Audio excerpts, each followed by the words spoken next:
अच्छा देखो बेटे, ये चैप्टर नंबर 5 में हमने से पिछली वाली क्लास में बॉटनी कंप्लीट कर ली थी चैप्टर 5 की। और दो टॉपिक कर लिए थे हमने चैप्टर नंबर 5 के। एक एजिंग किया था हमने, और एजिंग के अलावा एक हमने किया था एबनॉर्मल डेवलपमेंट। अब उसके बाद के कुछ टॉपिक्स हैं जो आज करने हैं, ज़्यादा काम नहीं है। सबसे पहला टॉपिक है role of nucleus in development. मतलब न्यूक्लियस का क्या रोल है डेवलपमेंट में। पूरी दुनिया में जितने भी साइंटिस्ट हैं वो दो हिस्सों में बटे हुए हैं। आधे ये बात करते हैं जैसे बिलफर्स कि न्यूक्लियस का रोल है डेवलपमेंट में, और आधे ये बात करते हैं कि साइटोप्लाज्म का रोल है डेवलपमेंट में। तो पहले हम एक वर्जन पढ़ रहे हैं, बाद में हम दूसरा पढ़ेंगे, और ये दो अलग अलग टॉपिक हैं।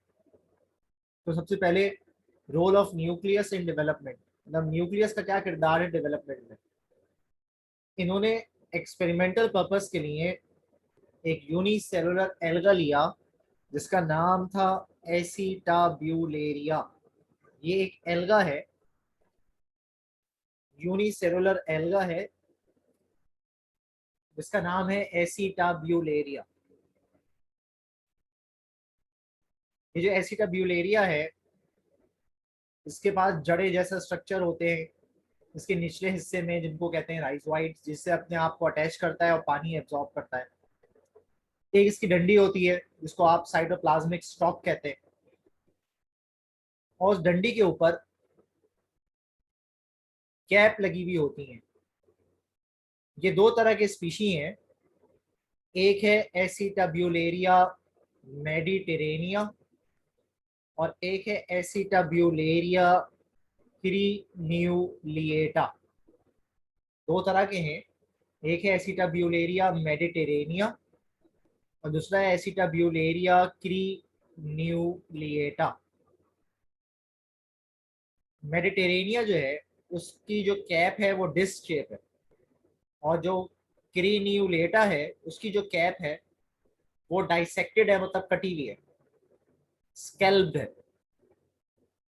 अब इन्होंने एक्सपेरिमेंट क्या किया, इन्होंने पहले दोनों की कैप काट के अलग कर दी। इन्होंने एक्सपेरिमेंट क्या किया, पहले दोनों की कैप काट के अलग कर दी, और जो दोनों के स्टॉक थे वो दोनों स्टॉक एक दूसरे को काट कर लगा दिए। मतलब मेडिटेरेनिया का कुछ स्टॉक काट के क्रीन्यूलेटा में लगा दिया, और क्रीन्यूलेटा का कुछ स्टॉक काट के मेडिटेरेनिया पे लगा दिया। कुछ अरसे के बाद दोनों के ऊपर कैप डेवलप हुई। मेडिटेरेनिया के ऊपर कैप किसकी डेवलप हुई, उसकी अपनी। और क्रीन्यूलेटा के ऊपर भी कैप किसकी डेवलप हुई, उसकी अपनी। इसका मतलब ये कि इसका मतलब ये कि इन्होंने जो स्टॉक काट के लगाई थी उसमें जो साइटोप्लाज्म था, तो मेडिटेरियन के पास कुछ ना कुछ साइटोप्लाज्म आ गया था क्रीन्यूलेटा का, और क्रीन्यूलेटा के पास जो मेडिटेरेनिया की स्टॉक लगाई तो कुछ साइटोप्लाज्म का हिस्सा क्रीन्यूलेटा में मेडिटेरेनिया का आ गया। जबकि हुआ क्या कि दोनों के ऊपर अपनी अपनी कैप डेवलप हुई, क्योंकि दोनों को न्यूक्लियस नहीं दिए थे एक दूसरे के। इसका मतलब ये है कि न्यूक्लियस का रोल होता है डेवलपमेंट में। अगर न्यूक्लियस का रोल नहीं होता, साइटोप्लाज्म का कोई रोल होता, तो जो कैप डेवलप होती वो आधी मेडिटेरेनिया के ऊपर उसकी अपनी डेवलप होती, आधी क्रीन्यूलेटा की डेवलप होती। सिमिलरली वाइस वर्सा, क्रीन्यूलेटा के ऊपर जो कैप डेवलप होती वो आधी मेडिटेरेनिया की होती, आधी उसकी अपनी होती। लेकिन ऐसा नहीं हुआ, दोनों के ऊपर अपनी अपनी कैप डेवलप हुई। मेडिटेरेनिया के ऊपर डिस्क शेप और क्रीन्यूलेटा के ऊपर स्कैल्प या डाइसेक्टेड कैप। इसका मतलब है न्यूक्लियस का रोल है डेवलपमेंट में, बाकी किसी चीज का नहीं है। ये काम एक साइंटिस्ट ने किया था, उसका नाम था हैमरलिंग। ये काम एक साइंटिस्ट ने किया था, उसका नाम था हैमरलिंग। ये है role of nucleus in development. अब दूसरा टॉपिक है role of cytoplasm in development. ये दूसरे जो ग्रुप है लोगों का जो ये बात करता है कि भाई साइटोप्लाज्म का रोल है डेवलपमेंट में, तो ये क्या बात है। ये कहते हैं कि जैसे बिल फर्स कोई फ्रॉग है, उसका एम्ब्रियो है। अब जब कभी एम्ब्रियो डेवलप होता है तो उसमें एक चीज होती है, उसको कहते हैं क्लेवेज। एक डिवीजन होती है, उसको कहते हैं क्लेवेज। क्लेवेज के रिजल्ट में माइटोसिस होती है और सेल बनते हैं। क्लेवेज के रिजल्ट में माइटोसिस होती है और सेल बनते हैं। तो जब माइटोसिस हुई और सेल बने तो उस वक्त एम्ब्रियो में जो साइटोप्लाज्म था ऊपर की तरफ वो पिगमेंटेड साइटोप्लाज्म था, मतलब पिगमेंट रखने वाला साइटोप्लाज्म था। कुछ साइटोप्लाज्मिक स्ट्रक्चर जो है वो मूव कर गए, अपनी जगह से माइग्रेट कर गए, ऊपर चले गए या राइट साइड पर या लेफ्ट साइड पर चले गए, जगह छोड़ दी उन्होंने। तो जब साइटोप्लाज्म पिगमेंटेड साइटोप्लाज्म ने अपनी जगह छोड़ी, उन सेल्स में से जो एम्ब्रियो में बन रहे हैं जिनको ब्लास्टोमर्स कहते हैं, क्लेवेज की वजह से बनते हैं, ये क्लेवेज माइटोसिस को कहते हैं। तो ये जगह जो है खाली हो गई, ये ग्रेइश कलर जैसा स्ट्रक्चर डेवलप हो गया। और स्ट्रक्चर कैसा हुआ, इसकी शेप क्या थी, क्रीसेंट शेप। क्रीसेंट कहते हैं हाफ मून शेप को, क्रीसेंट कहते हैं हाफ मून शेप को। तो एक greyish crescent shape structure develop हुआ, इसका नाम रखा हमने ग्रे क्रीसेंट। अब अगर आप इस एम्ब्रियो को बीच में से काट दें तो दो सेल्स में इक्वल अमाउंट में ग्रे क्रीसेंट चला गया। और दोनों सेल्स को अगर आप तमाम चीज़ें प्रोवाइड करें जिन चीज़ों की उनको ज़रूरत होती है, जैसे पानी की, जैसे एंजाइम्स की, जैसे हार्मोन्स की, तो इन्होंने ये देखा कि दोनों जो सेल्स थे वो बाद में चल के एम्ब्रियो में डेवलप हुए और वो फ्रॉग लार्वा बना और फ्रॉग बन गया। इसके अलावा एक साइंटिस्ट था, ये जो साइंटिस्ट था इसने क्या किया, इन्होंने मिसगाइड किया। इसका नाम था जॉन गार्डन। इन्होंने क्या किया, मिसगाइड किया जॉन गार्डन साहब ने। एक सेल में सारा का सारा इन्होंने ग्रे क्रीसेंट दे दिया और दूसरे सेल में ग्रे क्रीसेंट आने नहीं दिया। इन दोनों सेल्स को सेपरेट किया, एक आर्टिफिशियल मीडियम में डाला जहां पे तमाम चीजें प्रोवाइड करी। इन्होंने क्या देखा, जिस सेल में ग्रे क्रीसेंट है वो तो डेवलप हो रहा है एम्ब्रियो में और उससे ऑर्गेनिज्म बन रहा है, लेकिन जिस सेल में ग्रे क्रीसेंट नहीं है वो किसी एम्ब्रियो में या किसी स्ट्रक्चर में डेवलप नहीं हुआ। उसमें कुछ सेल डिवीजन तो हुई, लेकिन बाद में चल के सेल डिवीजन भी होना बंद हो गई और उसका पूरा का पूरा एम्ब्रियो डेड हो गया। इस बात का मतलब ये, इस एक्सपेरिमेंट का मतलब ये कि साइटोप्लाज्म जो एनिमल पोल पे है वो ये कैपेबल है एम्ब्रियो में, मतलब इस चीज की सलाहियत रखता है एम्ब्रियो में कि उसकी वजह से स्ट्रक्चर फॉर्मेशन हो और एक ऑर्गेनिज्म डेवलप हो। बजाय इसके कि साइटोप्लाज्म अगर किसी में ना हो या ये स्ट्रक्चर, ये डिटर्मिनेंट्स ना हो, तो वो स्ट्रक्चर ही डेवलप नहीं होता, उससे कोई ऑर्गेनिज्म ही पैदा नहीं होता। इसका मतलब है रोल किस चीज का डेवलपमेंट में, साइटोप्लाज्म का रोल है डेवलपमेंट में। वैसे अगर देखा जाए तो दोनों बातें अपनी जगह सही हैं। इससे पहले वाला टॉपिक जो किया आपने, role of nucleus in development, वो भी अपनी जगह बात सही है, रोल ऑफ साइटोप्लाज्म भी बात जगह अपनी जगह सही है। दोनों का किरदार है डेवलपमेंट कराने में। दोनों में से अगर कोई एक चीज भी ना हो तो डेवलपमेंट ही नहीं होती इस तरह से, कोई स्ट्रक्चर फॉर्मेशन नहीं होती, कोई फंक्शन परफॉर्म नहीं कर पाता कोई ऑर्गेनिज्म। तो दोनों जगह, दोनों बातें अपनी जगह सही है। ये है role of cytoplasm in development. इसके अलावा इस चीज से ये भी पता चलता है कि जो एनिमल पोल और वेजिटल पोल, दोनों पोल्स पे, एनिमल पोल वो होता है मेनली जहाँ पे साइटोप्लाज्म होता है, और वेजिटल पोल वो होता है जहाँ योक होता है, जर्दी जहाँ होती है। तो दोनों तरफ के जो पोल है उनमें जो अपना अपना साइटोप्लाज्म है, वो दोनों तरह का साइटोप्लाज्म जरूरी होता है डेवलपमेंट के लिए। अगर किसी एक पोल का सिर्फ साइटोप्लाज्म हो या उसके कोई डिटर्मिनेंट्स हो या उसका कोई मटेरियल मौजूद हो और दूसरे पोल का ना हो, तो वो ऑर्गेनिज्म में डेवलप नहीं हो पाता। अब इसके बाद नेक्स्ट टॉपिक है embryonic induction and its mechanism.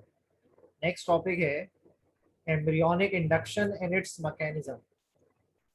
ये जो लफ्ज लिखा हुआ है एम्ब्रियोनिक, ये लफ्ज निकला है एम्ब्रियो से। और आपको मालूम है एम्ब्रियो किसको कहते हैं, जब स्पर्म ओवम से फ्यूज होता है तो जाइगोट डेवलप होता है, उसमें बार बार माइटोसिस होने से जो चीज डेवलप होती है उसको एम्ब्रियो कहते हैं आप। इंडक्शन के मायने होते हैं चेंज लेकर आना, इंडक्शन के मायने होते हैं चेंज लेकर आना। तो embryonic induction and its mechanism, मतलब इसका तरीका क्या, इसके तरीकाकार क्या है कि एम्ब्रियो में चेंजेस आए। दो साइंटिस्ट थे, एक का नाम था हैंस स्पीमन, एक का नाम था हाइल्ड मैन गोल्ड। इन दोनों साइंटिस्टों ने कुछ एक्सपेरिमेंट किए एम्ब्रियोनिक इंडक्शन के ऊपर। वो क्या एक्सपेरिमेंट थे, दो अलग अलग एक्सपेरिमेंट किए इन्होंने। पहला एक्सपेरिमेंट इन्होंने ये किया कि इन्होंने काटा, दे cut presumptive nervous system tissue just above the notochord of a developing embryo of a tadpole. मतलब एक tadpole है, एक tadpole है, उसका एम्ब्रियो है जो अभी डेवलप हो रहा है, उसका प्रिजम्पटिव नर्वस सिस्टम का टिश्यू काट दिया इन्होंने। प्रिजम्पटिव के मायने होते हैं जिसके बारे में प्रिज्यूम किया जाए, कि जिसके बारे में अंदाजा लगाया जाए कि आगे चल के ये डेवलप होगा किसमें, नर्वस सिस्टम में। वो टिश्यू काटा नोटोकॉर्ड के ऊपर से एक एम्ब्रियो का फ्रॉग के, और उसको ट्रांसप्लांट किया, उसको लगाया एक और फ्रॉग के एम्ब्रियो के बेली रीजन पे, मतलब बेली मतलब पेट के रीजन पे। और इन्होंने ये देखा कि ये जो टिश्यू उन्होंने काट के लगाया ये किसी चीज में डेवलप नहीं हुआ, ऐसे का ऐसा ही रह गया। जिस जगह पर इन्होंने लगाया था उस जगह को कहते हैं ectopic site.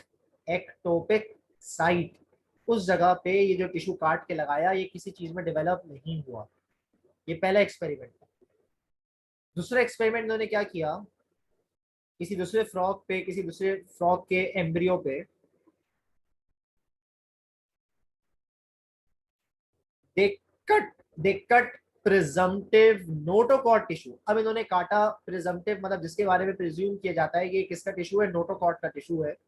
They cut presumptive notochord tissue and grafted it, और उसको लगाया under the presumptive belly ectoderm, मतलब जो दूसरा दूसरा फ्रॉग का एम्ब्रियो, उसके उसके जो बेली रीजन है, उसका जो पेट है, उसके बिल्कुल नीचे का जो हिस्सा है जहाँ एक्टोडर्म होता है, उसके ऊपर लगाया।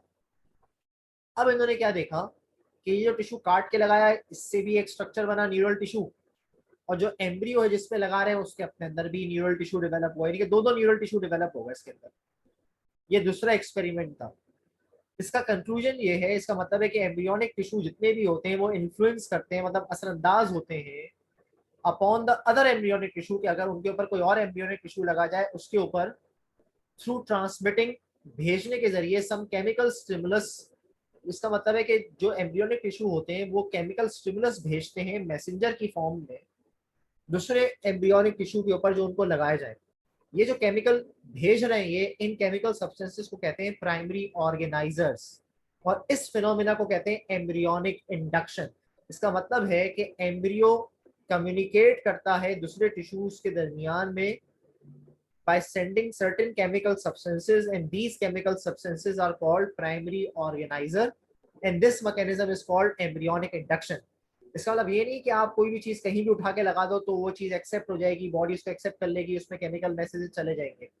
इससे एक और बात भी साबित ये होती है कि जिस जगह लगाएं वो जगह उसको एक्सेप्ट करे, और वहां पर वो टिश्यू बिल्कुल वही टिश्यू हो जो टिश्यू लगाए हैं, जिस जगह लगाएं उसके नीचे भी वैसे ही टिश्यू डेवलप होते हो तो वो एक्सेप्ट करेंगे, वरना एक्सेप्ट नहीं करेंगे। ये है एम्ब्रियोनिक इंडक्शन और उसका मैकेनिज्म। तीसरा टॉपिक ये था। अब इसके बाद नेक्स्ट टॉपिक है cell differentiation and its mechanism. ये लास्ट टॉपिक है, शॉर्ट टॉपिक इस चैप्टर नंबर 5 का, जोलॉजी का। इसके बाद एक टॉपिक बचेगा हमारा लॉन्ग, डेवलपमेंट ऑफ चिक, और वहां पे हमारा कोर्स भी कंप्लीट हो जाएगा पूरा। अब यहाँ पर ये जो सेल डिफरेंशिएशन की बात कर रहे हैं और इसके मैकेनिज्म की बात कर रहे हैं, ये क्या है इसको अगर गौर से सुनो। एक ओवम है, हमें मालूम है ओवम एक फीमेल सेक्स सेल है। ये जो ओवम है ये फर्टिलाइज हुआ मतलब इसमें स्पर्म एंटर हुआ, स्पर्म इससे फ्यूज हुआ, प्रोसेस स्टार्ट हुआ डेवलपमेंट का। जब प्रोसेस स्टार्ट होगा डेवलपमेंट का स्पर्म और ओवम की फ्यूजन से, तो जो भी एम्ब्रियो फॉर्म होगा उसमें सेल्स बनेंगे। जितने भी सेल्स बनेंगे वो सेम ओवम और सेम स्पर्म की वजह से बनेंगे। तो उन सेल्स के अंदर जितने भी जीन्स जाएंगे वो सारे के सारे जीन्स कहाँ से आएंगे, वो जीन आए फादर के सेल से, वो जीन आए मदर के सेल से। यानी कि all the cells in a embryo have same amount of genetic information। जितने भी एम्ब्रियो के सेल्स हैं उनके पास सेम जेनेटिक इंफॉर्मेशन है, they have same kinds and same types of genes. उनके पास सेम तरह के जीन्स हैं, सेम टाइप्स के जीन्स हैं। अब जब कभी गैस्ट्रुलेशन होती है एम्ब्रियो जब बनता है तो उसमें डिविजन्स होती हैं, उसमें डेवलपमेंट का पैटर्न है, क्लेवेज होता है, मॉड्यूला है, ब्लास्टुला है, गैस्ट्रुला है, ये स्टेजेस होती है। ये आपने चैप्टर नंबर 10 में फर्स्ट ईयर में भी पढ़ी थी। जब कभी एम्ब्रियो में गैस्ट्रुलेशन होती है तो उस वक्त ये बात डिसाइड होती है कि कौन से सेल में कौन सा जीन स्विच ऑन कर दिया जाएगा और कौन से सेल में कौन सा जीन स्विच ऑफ कर दिया जाएगा। देखिए किस सेल में कौन से जीन ऑन होंगे, किस सेल में कौन से जीन ऑफ होंगे। ऑन से मुराद है एक्टिवेटेड, ऑफ से मुराद है डीएक्टिवेटेड। एक्टिवेशन से मुराद है काम करेंगे, डीएक्टिवेशन से मुराद है काम नहीं करेंगे। एक दफा जब जीन किसी सेल में एक्टिवेट हो जाता है तो वो हमेशा एक्टिवेटेड रहता है। एक दफा जब किसी सेल में जीन डीएक्टिवेट हो जाता है तो वो हमेशा के लिए डीएक्टिवेटेड ही रहता है। कभी ऐसा नहीं होता कि डीएक्टिवेट हुआ हुआ जीन एक्टिवेट हो जाए और एक्टिवेट हुआ हुआ जीन डीएक्टिवेट हो जाए। अगर ऐसा हो रहा है तो वो एबनॉर्मेलिटी है, मैं नॉर्मल चीज की बात कर रहा हूँ। अब इसकी एक सादा मिसाल क्या है, जैसे रेड ब्लड सेल है। रेड ब्लड सेल्स के अंदर जो जीन एक्टिवेट हुए हुए होते हैं वो हीमोग्लोबिन को बनाने के लिए एक्टिवेट हुए हुए। हालांकि रेड ब्लड सेल में तो बकाया जीन भी मौजूद हैं, बाकी के सारे जीन्स हैं, क्योंकि हर सेल में सेम तरह के जीन्स होते हैं, ये बात मैंने भी आपको बताई थी। तो जब सारे सेल में एक ही तरह के जीन्स हैं तो रेड ब्लड सेल में क्या सारे जीन्स काम कर रहे हैं? नहीं, कुछ जीन्स काम कर रहे हैं, बाकी ऑफ है। और जो जीन काम कर रहे हैं उनका काम क्या है? उनका काम है हीमोग्लोबिन को बनाना, ये काम है बस उनका। सिमिलरली ये मिसाल तो किताब में भी है। किताब से हटकर अगर बात करें, कोई और मिसाल दें अगर, तो आप देखें बिलफर्स जैसे लंग्स के सेल्स हैं। लंग्स में जितने सेल्स हैं उनमें जो जीन एक्टिवेट हुए हैं उनका काम क्या है? कॉन्ट्रेक्शन और रिलैक्सेशन कराना, यानी कि ऑक्सीजनेशन और डीऑक्सीजनेशन करना, ऑक्सीजन देना और कार्बन डाइऑक्साइड लेना। इसके अलावा हालांकि लंग्स के सेल में तो बाकी के सारे जीन्स मौजूद हैं, क्योंकि बॉडी के सारे सेल्स में सेम तरह के जीन्स होते हैं। इसका मतलब बाकी के सारे जीन्स क्या है? ऑफ। एक ही तरह के जीन्स ऑन है, और जो जीन्स ऑन है उनका स्पेसिफिक फंक्शन है।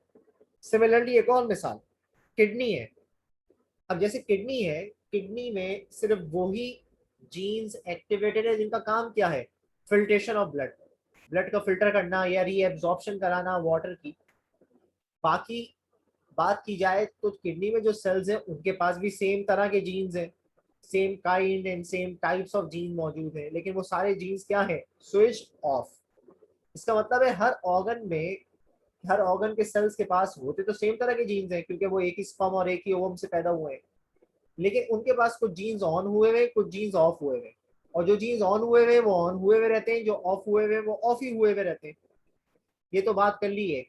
एक साइंटिस्ट है, उनका नाम था जॉन गार्डन, जिनका नाम यहाँ पे ब्लैक से आपको लिखा हुआ नजर आ रहा होगा। ये जो जॉन गार्डन साहब है, इन्होंने क्या किया, इन्होंने भी एक एक्सपेरिमेंट किया। इन्होंने रिमूव किया एक न्यूक्लियस, इन्होंने रिमूव किया, इन्होंने एक ओवम लिया टैडपोल का, फ्रॉग के, उसका ओवम लिया, ओवम में से न्यूक्लियस को निकाल दिया। जब ओवम में से न्यूक्लियस को निकाल दिया तो ओवम तो अंदर से खाली हो गया। अब फ्रॉग के ही एक और फ्रॉग के टेडपोल में से उसके जो इंटरस्टिशियल सेल थे, मतलब जो इंटरस्टिशियम के सेल थे, इंटेस्टाइनल सेल थे, उसके आंतों के जो सेल थे उसमें से सेल निकाला, उसका न्यूक्लियस निकाल के ओवम में डाल दिया। सेम स्पीशी का न्यूक्लियस सेम स्पीशी को दिया, लेकिन इंटेस्टाइन का न्यूक्लियस दिया किसको? ओवम को। अब इन्होंने उस ओवम को डाल दिया एक मीडियम में जहां पे तमाम चीजें प्रोवाइड करी, एंजाइम, हार्मोन, गैसेस, न्यूट्रिएंट, तमाम चीजें प्रोवाइड करी। इन तमाम चीजों की मौजूदगी में वो ओवम डेवलप हो गया लार्वा में, लार्वा से टेडपोल, टेडपोल से फ्रॉग बन गया। इसका मतलब ये कि ये जो इन्होंने न्यूक्लियस डाला था फ्रॉग से लेकर, उसके पास तो सारी इंफॉर्मेशन थी, सारे जीन्स मौजूद थे, और वो सारे के सारे जीन्स जो है वो जब ओवम में आए तो उन्होंने एक ऑर्गेनिज्म फॉर्म कर लिया। और जब वो ऑर्गेनिज्म फॉर्म किया तो दोबारा से गैस्ट्रुलेशन हुई होगी वहां, और जब दोबारा से गैस्ट्रुलेशन हुई होगी वहां तो इसका मतलब है कुछ सेल्स बने होंगे, उनमें कुछ जीन्स चले गए जो ऑन हो गए, और कुछ जीन किसी सेल में जाके ऑफ हो गए। इसका मतलब है जब भी कभी गैस्ट्रुलेशन होती है तो इसका मतलब ये नहीं होता कि जो जीन्स ऑन हुए सिर्फ वही जीन रह जाएंगे, बाकी के तमाम जीन्स खत्म हो जाएंगे। तमाम जीन्स रहते हैं अपनी जगह, वो कभी खत्म नहीं होते हैं। तभी तो ये बात यहाँ हो पाई, क्योंकि जो फ्रॉग इंटस्टिशियम इंटेस्टाइनल सेल जो निकाल के, जिसका न्यूक्लियस निकाल के डाला था, उसमें तो सिर्फ वही फंक्शन ऑन थे ना जो इंटेस्टाइन के फंक्शन होते हैं, लेकिन जब उससे ऑर्गेनिज्म फॉर्म हुआ तो उनके पास सारे जीन्स गए, टिश्यू दोबारा बने नए तरह के फ्रॉग में, उनके पास जीन्स दोबारा ट्रांसमिट हुए। इसका मतलब है जब कभी ये जो काम होता है ऑन करने का जीन्स के या ऑफ करने का जीन्स के, तो इसका मतलब ये नहीं होता कि जो जीन ऑफ हो जाए वो खत्म हो जाते हैं और जो जीन्स ऑन हो जाए सिर्फ वो ही रहते हैं, ऐसा मतलब नहीं है इसका। इस मैकेनिज्म को कि कौन से जीन्स ऑन होंगे कौन से जीन्स ऑफ होंगे किस सेल में ये काम होगा, ये बात एम्ब्रियो के सेल खुद डिसाइड करते हैं। इस मैकेनिज्म को कहते हैं सेल डिफरेंशिएशन, यानी कि डिसाइड करना अपना फेट खुद, अपना नसीब खुद डिसाइड करना कि किस सेल में किस जीन को एक्टिवेट करना है, तो आने वाले वक्त में वो सेल क्या काम करेगा या कौन सा टिश्यू या कौन सा ऑर्गन बनाएगा। इस चीज को सेल डिफरेंशिएशन कहते हैं। यहाँ पे ये टॉपिक भी कंप्लीट हो गया।